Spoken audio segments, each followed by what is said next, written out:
কাজ তুমি মন দিয়ে করো না, না? মনি, 11:30 বেজে গেছে মনি, আর মাত্র 1 ঘন্টা সময় আছে হাতে। এর মধ্যে যদি আমি পৌঁছতে না পারি তাহলে তো বিপদে পড়ে যাবো রে। কি করবো? তোমার নাম আর ঠিকানাটা আমায় বলবে? আমার বাড়ি অবধি আপনার গাড়ি পৌঁছাবে না? দাদিজান, হ্যাঁ, পাড়ার হ্যান্টিপা দেই। তোর মতলব কি?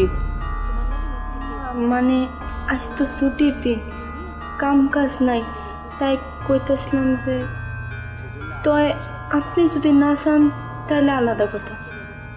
চুপ থাক না, এত কথা বলিস কেন? দেখতে দে, দেখ।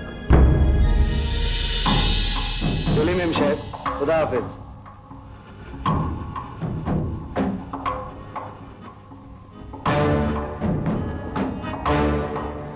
মামু দাদিজান, হুকুন হুকুন হুকুন। কি হুকুন?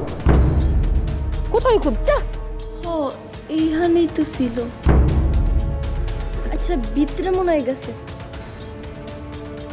আহা, আরে আমার মাথায় হুকুন আসবে কোত্থেকে? এইদিকে দেখ তো একটু। আমার মাথায় হুকুন আসলো কোত্থেকে? আমার মাথায় তো হুকুন থাকার কথা না। নিশ্চয় তোর মাথায় হুকুন আছে। না না, আমার এই এখানে তো পরিষ্কার, এজন্য তো চুল কেটে ফেলাইছি। ও এখানে দেখ তো, এখানে দেখ তো।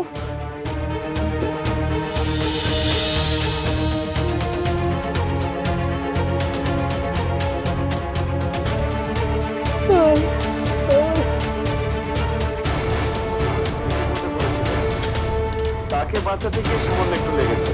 কি বিপদে পড়েছিল? গুন্ডা বদমাশের হাতে ভদ্রলোকের মেয়েরা যেমন মাঝে মাঝে বিপদে পড়ে আর কি। তুই ওদের সঙ্গে লড়তে গিয়েছিলি কেন? একটা মেয়ের ছেলে বিপদে পড়তে দেখে বুঝে চুপ করে থাকবে? তুমি তো লাই দিয়ে দিয়ে ওকে মাথায় তুলেছো। পরীক্ষার সামনে কোথায় পড়বে না উনি আমাকে সাহায্য করবে? একটু গরম পানি করে নিয়ে আসুন। হ্যাঁ চাচা, এই গুন্ডাটা তোমাকে মেরেছে, আমাকে দেখিয়ে দেবে? কেন রে, গুন্ডার সঙ্গে লড়াই করবে নাকি? আকবর, এ তোমাকে মেরেছে, তাকে ছেড়ে দেবো নাকি? চাচা ছেড়া হয়ে সেটা হচ্ছে বুঝি? না না ভাবি, খোকন আমাদের খুব লক্ষ্মী ছেলে। ঠিক তোমার মতো। কি হয়েছে সত্যি করে বলবে? তোমাদের কাছে কোনোদিন মিথ্যে কথা বলেছি ভাবি? বিশ্বাস করো, আমি কি চিনি না। তুমি ভাবছো আমি ধনী তোলা, তোমার পরিবেশে নিজেকে খাপ খাওয়াতে পারবো কিনা? আজ যে আমার চোখে রঙিন স্বপ্ন হয়ে ভাসছে, দুদিন পরে তা মরিচিকার মতো মিলিয়ে যাবে। এতটা ছোট ভাবলে আমি? কে?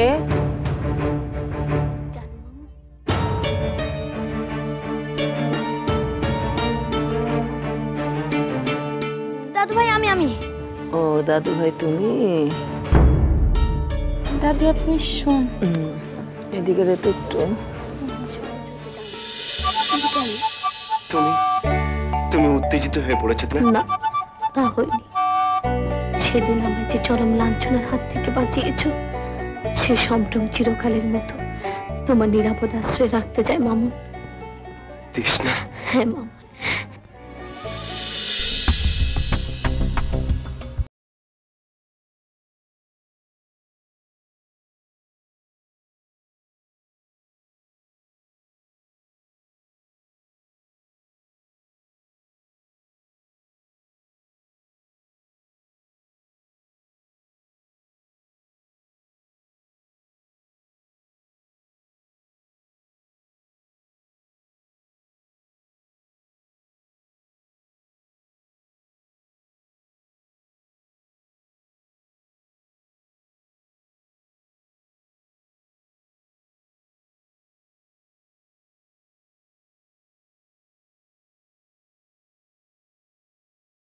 এত সব